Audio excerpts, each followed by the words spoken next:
The last couple of weeks, you've been the first guy out on the field as people are still coming down from ball walk. What gets you kind of just so amped up for the game? Is it part of your routine now to kind of get out there as fast as you can? I don't know. I've just always dreamed of being here, so I just try to take advantage of every moment that I get to be in the stadium as a player, because I know my time here is probably short, just like everyone else's. So just being able to embrace the environment and watch the stands fill up kind of helps me kind of get my mood in and get my mojo going. I don't like to be dressed up too long anyway, so.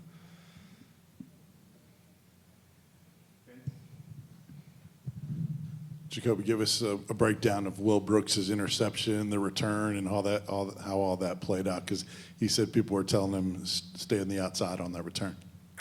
It was actually just, he jumped a good route, and I was deep, so I watched him, and I seen that there was no one in front of him, so I thought he was gone, and he just decided to cut back in a little too short, and Boo was right there to try to help him out. But we got to the sideline, and we joked about it and had fun about it. And I'm not gonna say what he said, but it was pretty funny over there.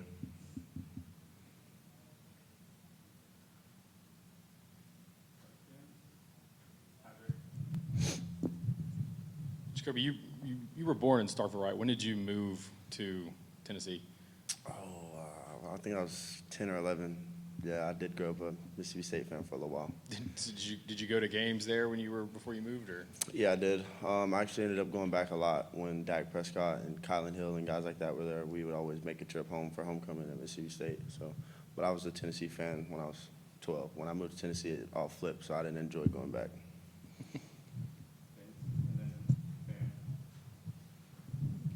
Jakobe, I know it's early in the week, but what kind of similarities do you see in Mississippi State's offense? Obviously, Jeff Lebby, Coach Heupel have worked together. I know it's not exactly the same, personnel is not the same, but what kind of similarities do you see in how they do things offensively? They go fast. They play with tempo. A lot of offenses nowadays play with a lot of tempo, but they try to push the tempo as fast as they possibly can. We got to communicate well as a defense and get back to our home alignments. But, yeah, there's definitely a lot of similarities. They like their big plays, and so we just got to come in this week, prepare right, and make sure we're in our home alignments and do the right things and be us. How long has that post-game tumbling pass been in the works, and why'd you decide to whip it out against Kentucky?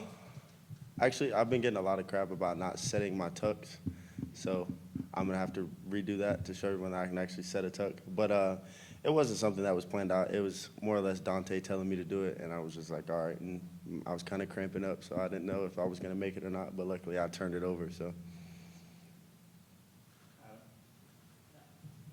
What's the background of that? How long have you been able to do that?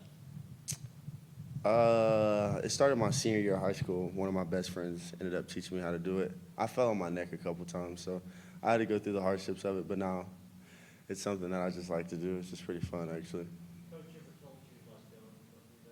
I don't think they know I do those, honestly. I don't think that they know. I'm sure Coach Banks would tell me to stop and chill out a little bit, but I guess it's just become something I do now. We always do it pregame after the DB huddle, so.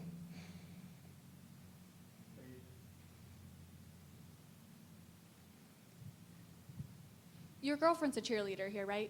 Dancer. Dancer. So does she help you set the tuck, or how do you know about that? Not really. I've known how to do it. She didn't believe I could do one, but she did get on me about not setting my tuck, which everyone did, so it kind of hurt my feelings a little bit, guys.